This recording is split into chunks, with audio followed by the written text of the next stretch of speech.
And hello everybody, my name is NikoTheLegend, also known as the Well-Mannered Teenager and the Snowflake.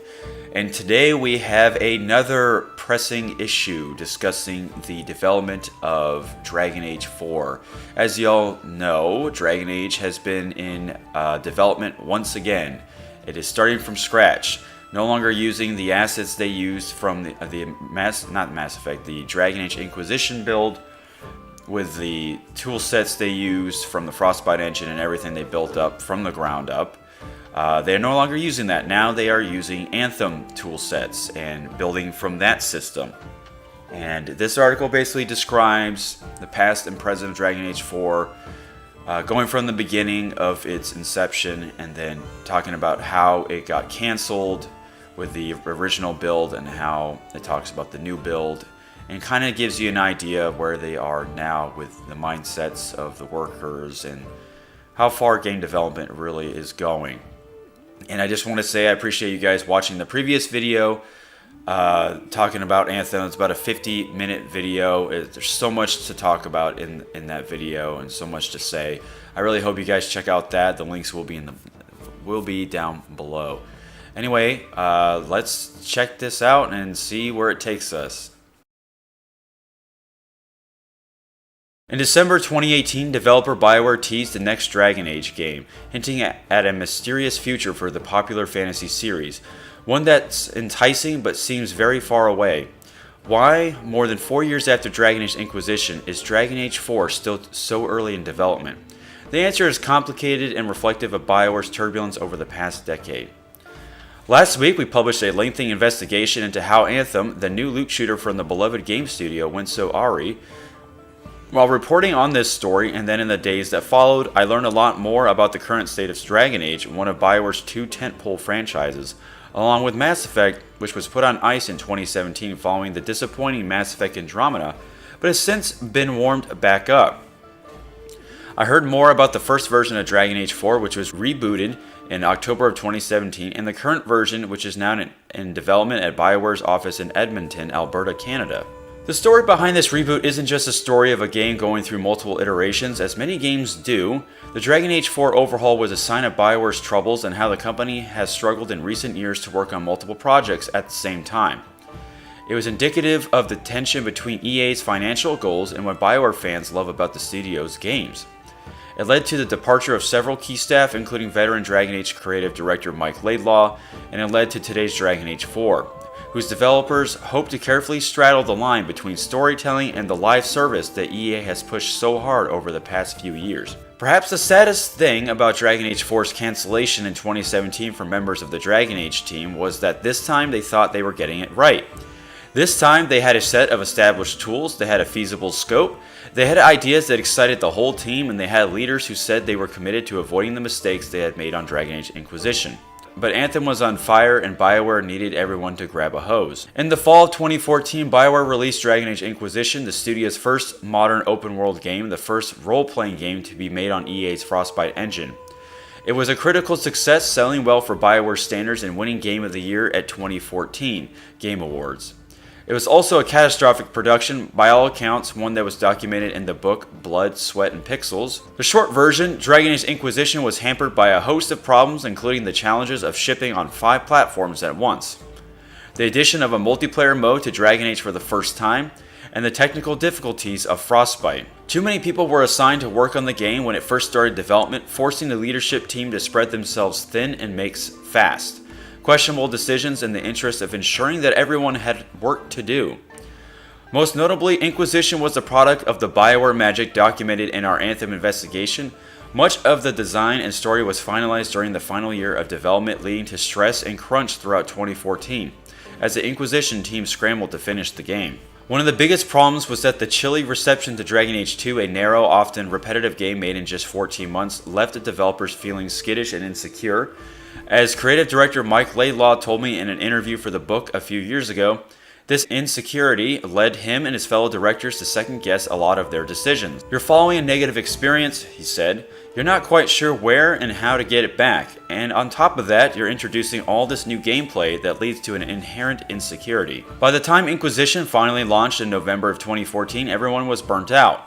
Laidlaw and executive producer Mark Dara told staff they would try to do things better for their next project, acknowledging that they had made mistakes, and telling the staff they didn't want to shoulder that kind of load again. They said they would focus on delivering an explicit, consistent vision and communicating that vision to the team as efficient a manner as possible. Following 2015's critically acclaimed Trespasser expansion, the Dragon Age team split up. Many of the people who'd worked on Inquisition moved to the troubled Mass Effect Andromeda, while a few dozen developers, including Dara and Laidlaw, started spinning up in the next Dragon Age, which was codenamed Joplin. The plan for Joplin was exciting, say people who worked on it. First and foremost, they already had many tools and production pipelines in place after Inquisition, ones that they have hoped to improve and continue using for this new project.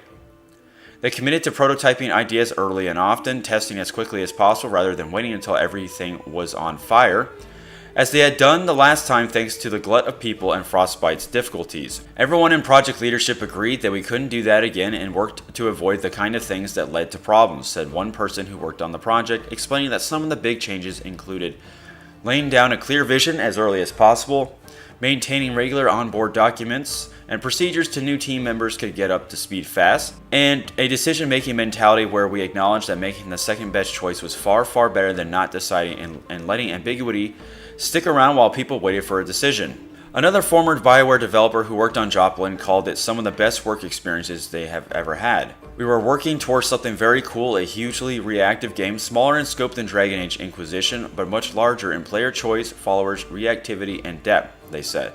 I'm sad that game will never get made. You play as a group of spies in Tevinter Imperium, a wizard-ruled country on the north end of Dragon Age's continent, Thetis. The goal was to focus as much as possible on choice and consequence, with smaller areas and fewer fetch quests than Dragon Age Inquisition. There was an emphasis on repeat play, one developer said, noting that they wanted to make areas that changed over time and missions that branched into interesting ways based on your decisions, to the point where you could even get non-standard game overs if you followed certain paths. A large chunk of Joplin was centered on heists. The developers talked about building systematic narrative mechanics, allowing the player to perform actions like persuading or extorting guards without the writers having to handcraft every scene. It was all very ambitious and very clear, and would have no doubt changed drastically once Joplin entered production, but members of the team say they were thrilled about the possibilities. The first big hiccup came in late 2016 when BioWare put Joplin on hold and moved the entire team onto the troubled Mass Effect Andromeda, which needed as many as possible during its final months of development.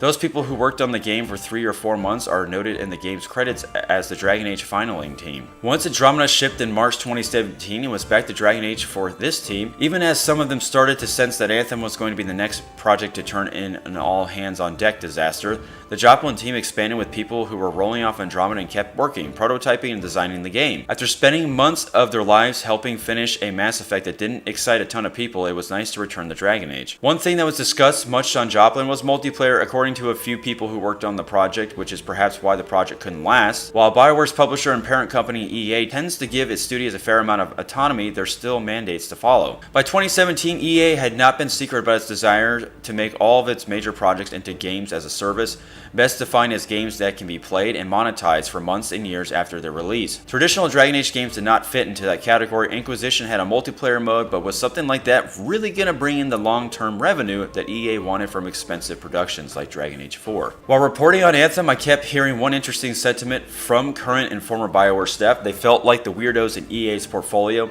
the guys and gals who made nerdy role-playing games as opposed to explosive shooters and big sports franchises. BioWare games never sold quite as well as the FIFAs and Battlefields of the world, so it never felt like they could get quite as many resources as their colleagues at other studios. High-ranking BioWare staff openly wondered, did EA's executives really care about narrative? Did they really care about RPGs? Those questions have always lingered and still do today. By the latter half of 2017, Anthem was in real trouble, and there was concern that it might never be finished unless the studio did something drastic. In October of 2017, not long after veteran Mass Effect director Casey Hudson returned to the studio to take over as general manager, EA and BioWare took that drastic action, canceling Joplin and moving on to the bulk of its staff, including executive producer Mark Dara, onto Anthem. A tiny team stuck around to work on a brand new Dragon Age 4 codenamed Morrison that would be built on Anthem's tools and codebase. It's the game being made now. Unlike Joplin, this new version of the 4th Dragon Age is planned with a live service component built for long-term gameplay and revenue. One promise from management, according to a developer, was that in EA's balance sheet, they'd be starting from scratch and not burdened with the 2 years of money that Joplin had already spent. Question was,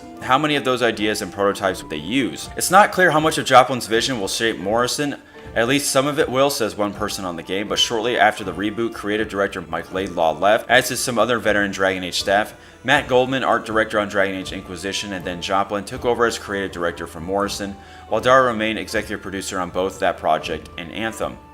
In early 2018, when I first reported that BioWare had rebooted the next Dragon Age and then its replacement would be a live service game, Studio General Manager Casey Hudson responded on Twitter, reading lots of feedback regarding Dragon Age. I think you'll all be relieved to see what the team is working on, story and character focus.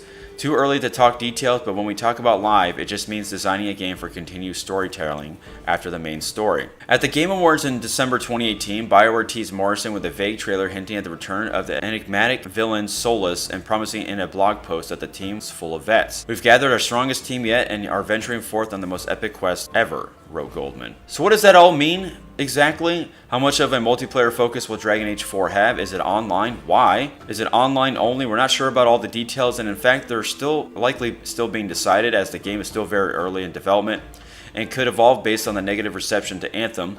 Rumor among BioWare circles for the past year has been that Morrison is Anthem with dragons, a snarky label conveyed to me by several people, but a couple of current BioWare employees have waved me off that description. The idea was that Anthem would be an online game and that Dragon Age and Mass Effect, while they may experiment with online portions, that's not what defines them as franchises, said one. I don't think you'll see us completely change those franchises. When asked, a few BioWare developers agreed that it'd be technically possible for a game built on Anthem's codebase to also have an offline branch, but it's not clear whether Morrison will take that approach. If it does turn out to be an online game, which seems likely, it would be shocking if you couldn't play the bulk of it by yourself. Diablo 3, for example, is online only on PC, yet it can be played entirely solo.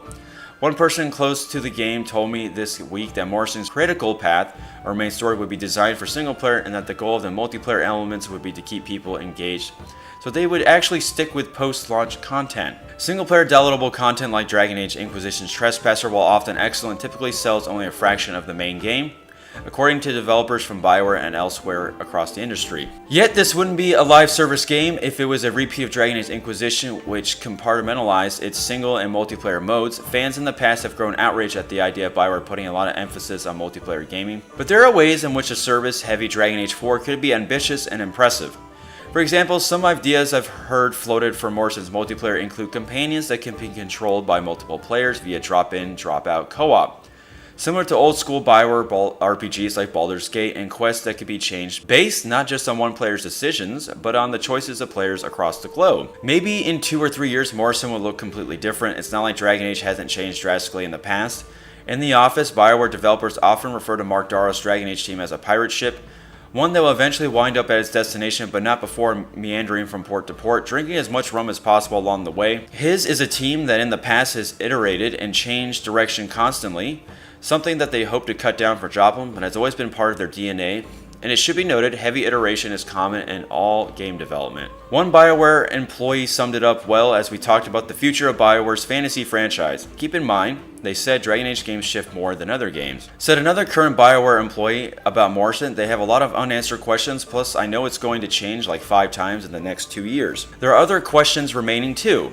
With BioWare's Austin office gradually taking over Anthem going forward, when will the bulk of employees at the company's Edmonton HQ move to the Morrison team? Will Morrison be able to avoid following the lead of Dragon Age Inquisition, which took on too many people too early and wound up suffering as a result? And most important, will BioWare work to prevent the burnout that has led to dozens of developers leaving over the past 2 years, with so many citing stress, depression, and anxiety? Last week, just a few minutes after the publication of our Anthem report, EA and BioWare put out a statement written before they could have read the article, disheartening to some current and former employees, and felt almost dismissive of their issue. The next day, in an email to employees, BioWare General Manager Casey Hudson sent a far more assuring message promising change to make BioWare the best possible place to work. But there have been several recent employee departures, with more I hear on the way, and wide-scale leadership empowerments may take a long time. The depression and anxiety that has been described by current and former BioWare employees didn't just result from crunch.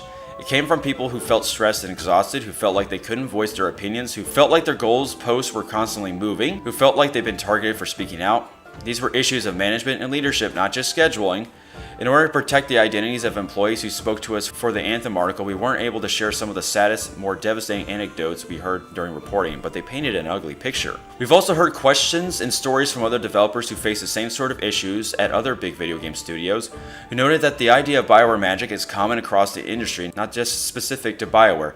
We intend to continue tackling these questions and reporting on these stories. We'll have to see how the next few months and years proceed. If there's one wish among people connected to BioWare, besides get rid of Frostbite, it's that Morrison will follow Joplin's lead and not just become a great game, but an example of a project whose leaders are trying to do production right.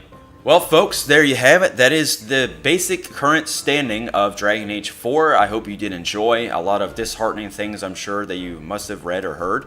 If you stuck around this long, I do appreciate it. I just want to say, let me know what you guys think about the video below about this story. And then be sure to check out the follow-up video of the troubled development of Anthem. It'll be the top link, or the second link in the description, and it'll be the previous video I've done on anything BioWare related.